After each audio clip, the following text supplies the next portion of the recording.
All right, guys, I hope you enjoyed that time lapse. It has been quite a while since I last talked to you.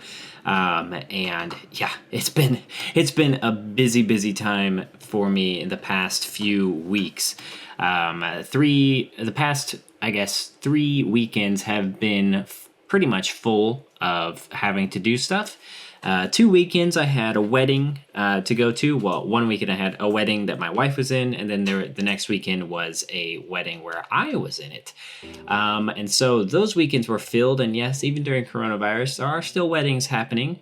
They were maybe a little smaller than they normally would have been, but I wouldn't have missed either of those for the world. So I was involved with those, and that really just took up the entire weekend. So I apologize for the lack of videos.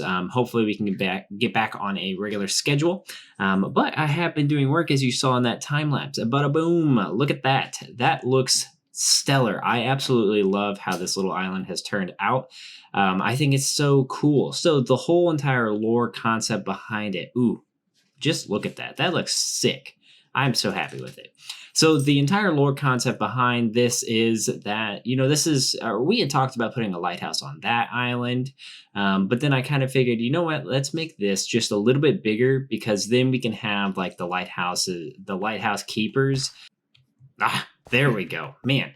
I was playing on shaders being 2 times the quality, and that really kills my frames. But as I was saying, I wanted to do this island instead because of the fact that the lighthouse keeper could have his house, on the same island, and that island wouldn't have allowed for that. And it would have had to require like a weird bridge and stuff, and I just didn't think it fit that well. So now we'll put some of these trees and stuff maybe right here, make it kind of like a really dense forest area. But other than that, it doesn't need to have much of anything. But I really love how this has turned out. It's so cool. So I didn't extend the wall, but I did kind of extend the walkway area just a bit. And I haven't gotten the texturation down, but this is what the walkway is going to be. Also, if you hear random tinkling sounds or whatever, metal tinkle sounds, that would be Mavericks in the background. He is chewing on a bone currently, and he has he got all his shots and stuff, so he's all vaccinated, and so he has 2 little tags on his collar, and they kind of tinkle around. But this is the island, and I, love these spruce trees. This is kind of a templatized spruce tree, and it's pretty easy. If you want some form of tutorial on how to do these, I know sometimes I'll say I'll do a tutorial and then I don't, but it's that's mainly because I don't hear much in the ways of desire for them. So I just end up not doing them. But these are really, really simple to do, and they're really not hard at all. But they look great. I think they look 10 times better than that garbage. Look at those poodle tails. Ugh, nasty. But this place is really, really cool. I really love it. So I will have a bridge right here. I was going to do this in today's episode, but I just do not have the time. This week has been absolutely insane at work. Also the other thing. The past 3 weeks at work also have compounded and been insane.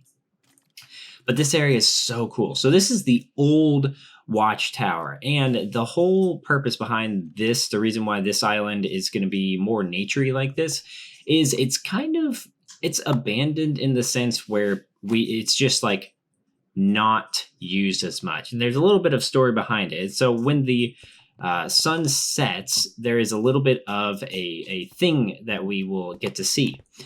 So the whole entire premise is that's the old lighthouse. And while this city used to be smaller and stuff, that served as the lighthouse. When ships were only on the water, then that served as the main lighthouse. And it worked. It was a good sized lighthouse for the time. And this town wasn't huge. And so it worked out very well. But as the town grew, as flying machines were made, they needed some more. This is probably predating this whole nether portal thing.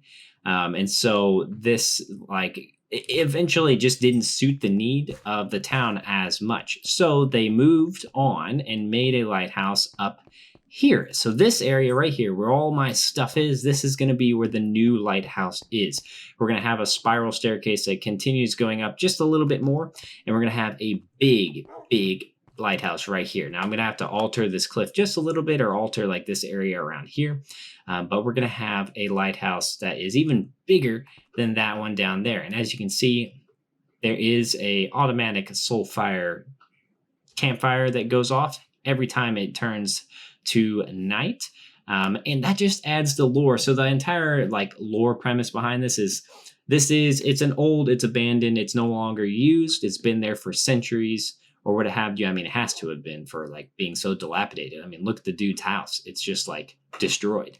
But the entire like lore concept is that at night you can still see the beacon that used to be there dimly glowing. And that's why there is a soulfire campfire there. And I think it's really, really cool. And so that's kind of a fun way of showing some lore without really having to do like a ton. Now, I will say the redstone behind that took me forever. I didn't include it, I don't think, in the time lapse itself. And that is because it took me 10 years to do. It is, and I can show you, I may have to go into spectator mode to show you, but it was a pain in the tuchus to do.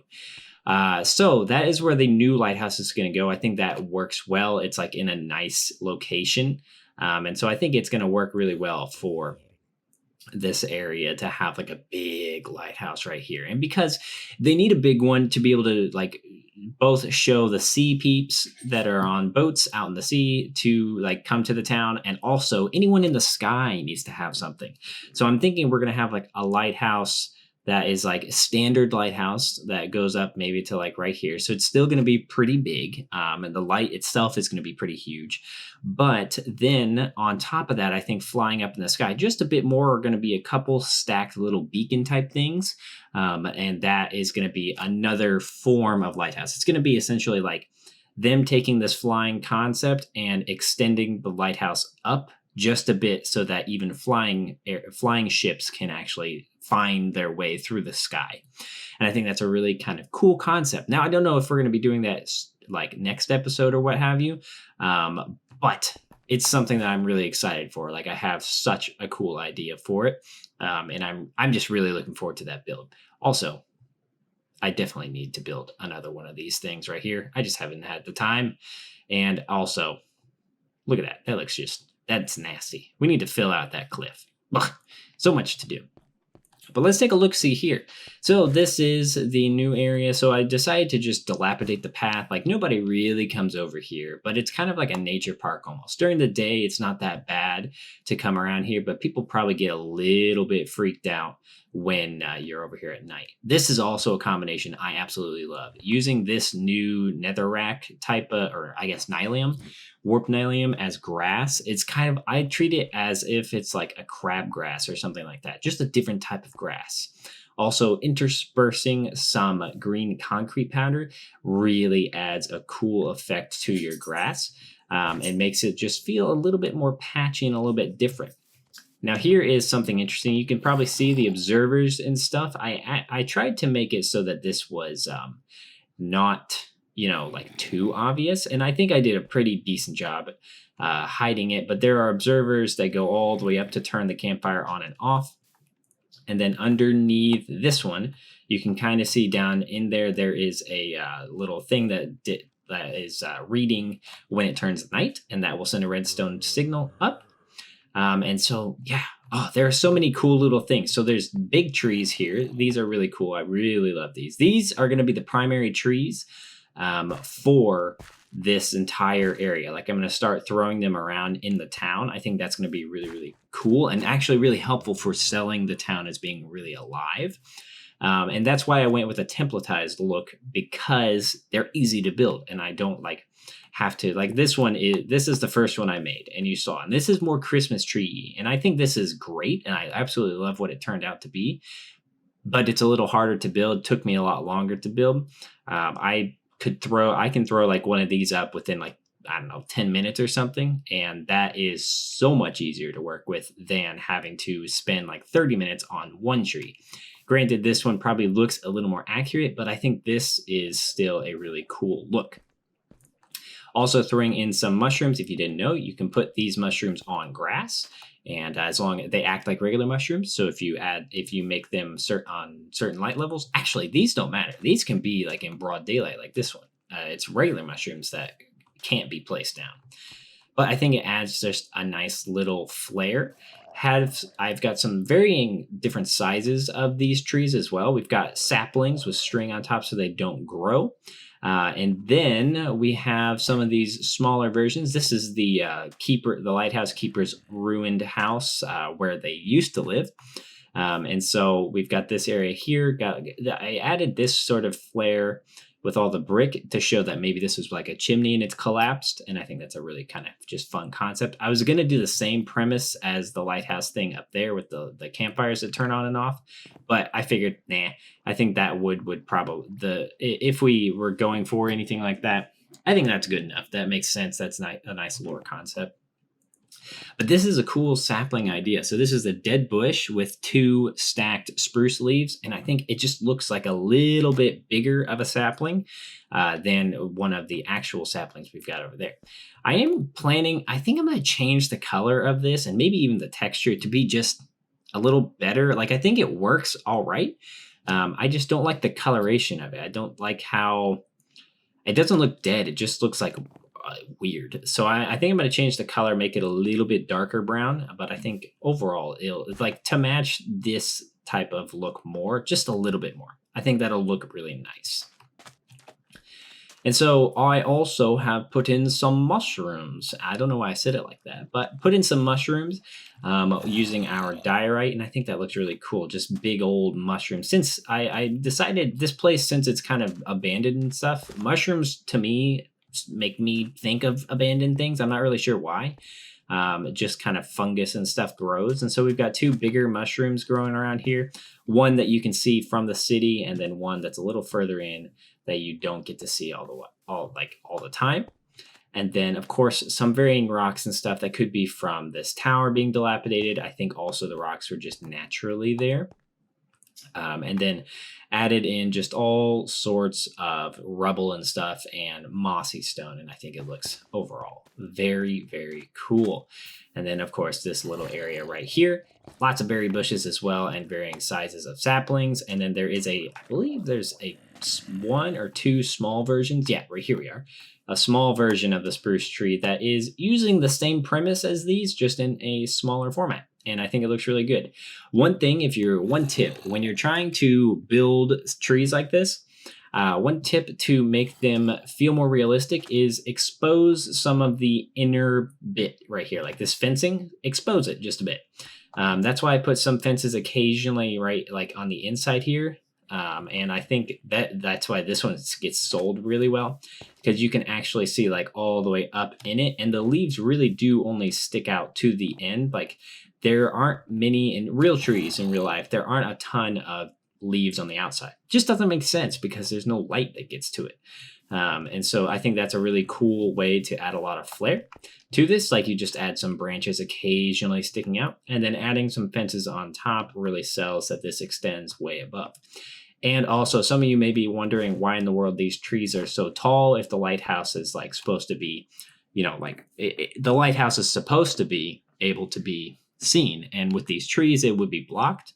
That is true, but because it's been so abandoned, nobody really cares how tall the trees go. So I think that is kind of like a showcase of how abandoned it has been. Like, these trees have gotten to be so tall that they're blocking the lighthouse, when if it was being used, it never would have been like that.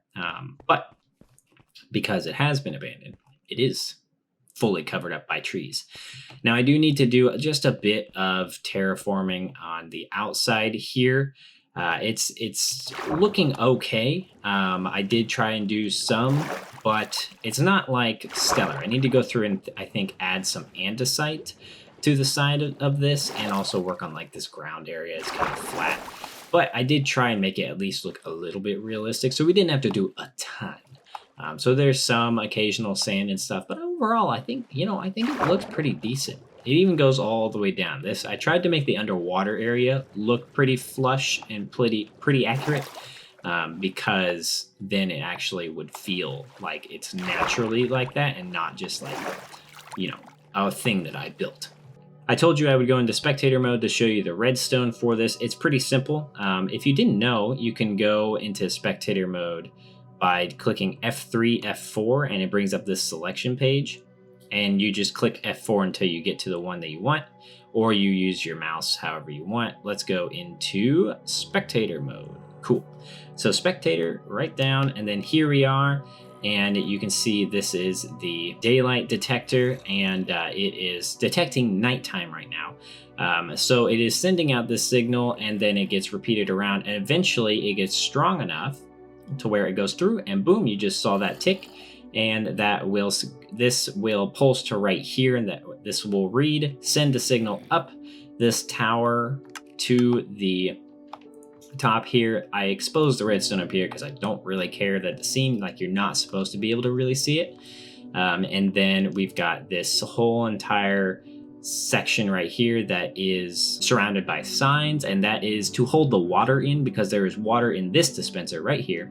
As you can see, dispenser right there.